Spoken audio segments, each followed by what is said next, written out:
And when we spoke to representing the City of Luxembourg, General Alain Duchesne, Chief of Staff representing the Luxembourg Army, Lieutenant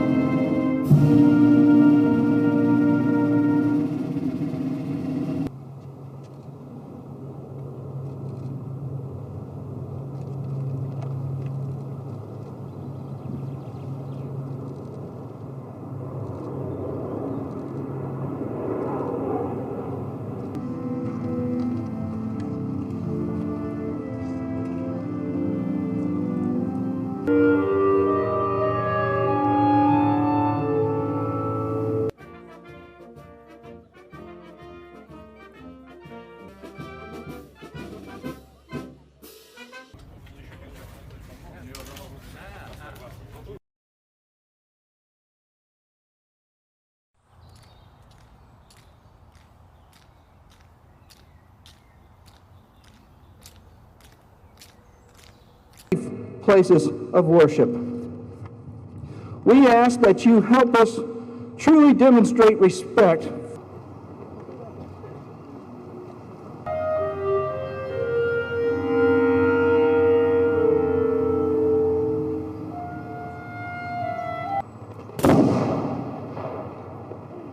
qui ont rendu possible cette cérémonie, qu'ils soient militaires, civils, américains et luxembourgeois. Ils sont trop nombreux pour être mentionnés.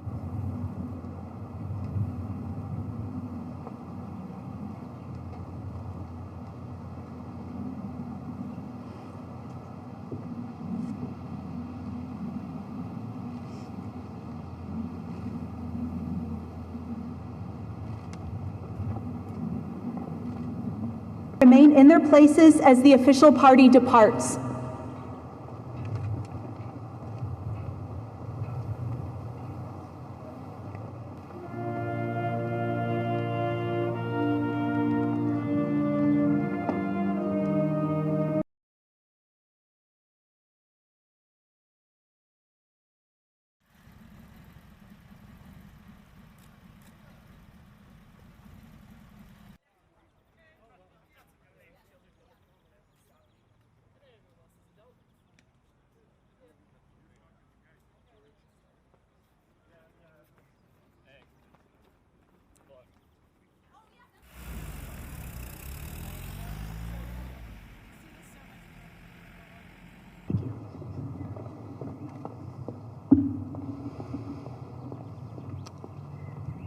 Please allow me to begin by saying I am humbled and honored to represent the current generation of the United States military as we gather here on this hallowed ground to honor those who sacrificed their lives upon the altar of liberty.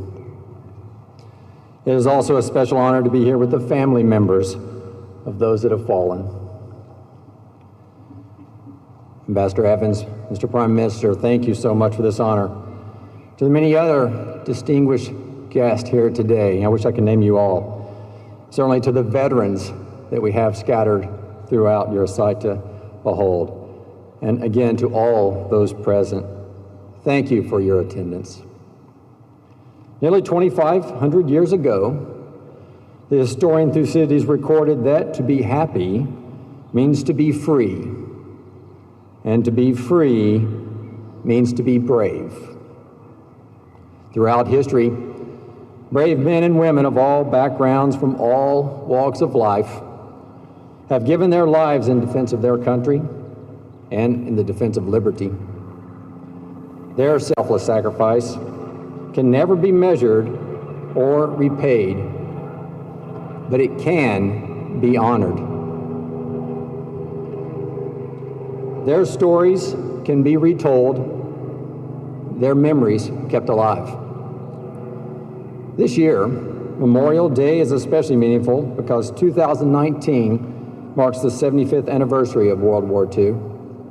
Between 1939 and 1945, as all of us here together today know, devastating warfare raged across Europe, Pacific, and Northern Africa.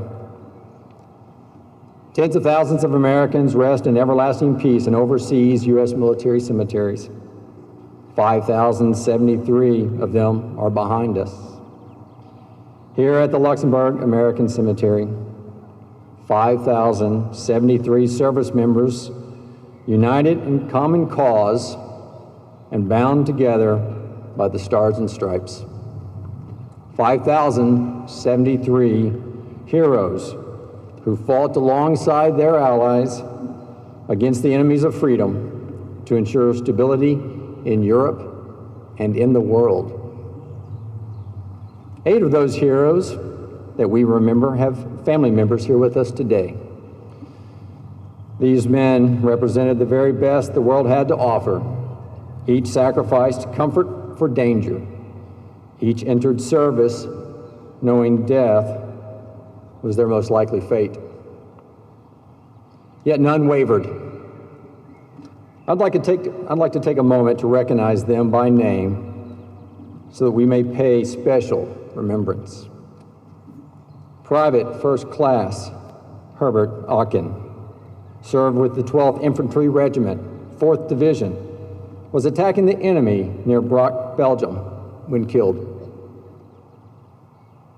Staff Sergeant Henry Andres served with the 90th Infantry Division when killed in action while courageously aiding the liberation of Dillingen, Germany. Private First Class Reed Davis, serving with the 26th Infantry Division, fought in Luxembourg against a strong enemy offensive when he gave his life for freedom. First Lieutenant Edward Hood was flying in a B-17 bomber with the 729th Bomber Squadron when he was shot down. Private Joe Johnson admirably served with the 318th Infantry when killed in action. Private Roy Thune, serving with the 60th Armored Infantry Battalion, killed while valiantly defending the ring around Bastogne.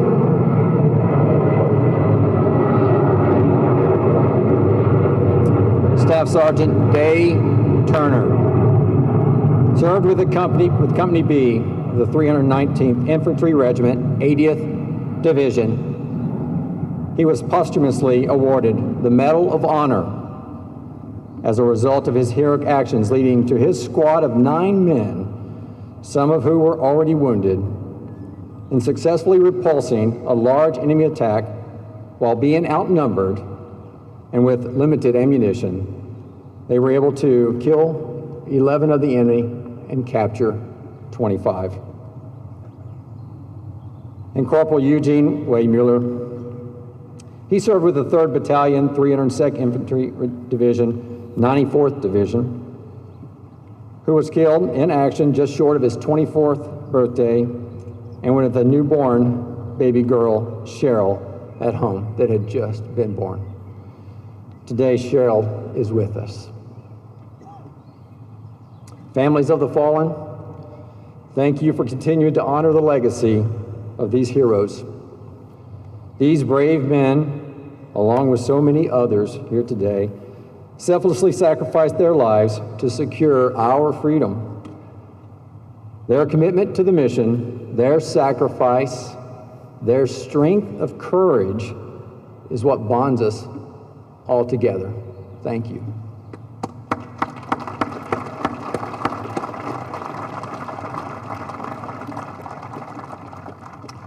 One of the greatest leaders in U.S. history is also buried here. His name was mentioned earlier, and it is right to honor him as well. General George S. Patton, with more than 36 years of military service, commander of the 7th, the 3rd, and the 15th Armies, accelerated and cemented victory for the Allies on multiple campaigns and fronts. The city of Luxembourg is an appropriate resting place for him as he served in his headquarters here for the 3rd Army. During World War II, troops under his command conquered nearly 82,000 square miles of territory across France, Belgium, Luxembourg, Germany, Austria, and Czechoslovakia, including the liberation of Buchenwald concentration camp. General Patton said, "Better to fight for something than live for nothing." And he, without hesitation, exemplified these words. He led U.S. Armed Forces on the battlefields of Europe and Africa with a fierce love and defense of liberty. Our follow-on commitment to liberty must be as great as that of General Patton. We, too, must fight for something. Today we stand against those who would oppress, enslave, and corrupt. We unite in combat if needed to preserve security and ensure liberty throughout the world. We come together for struggling nations to help them secure freedom and determine their own destiny. Our sacrifices build upon the rich heritage given to us by those we honor today. They fought for something then, and we continue the fight now. Built on an unshakable foundation of shared values and experiences, forged in the battle and blood, the United States-European alliance remains just as committed to collective defense and cooperative security. 75 years later, the bravery and heroism exhibited during the World War II time continues to resonate with U.S. forces in Europe. Together with our indispensable European allies, we honor those whose footsteps we follow by remaining ready and postured to respond to evolving threats and complex challenges in Europe and around the globe.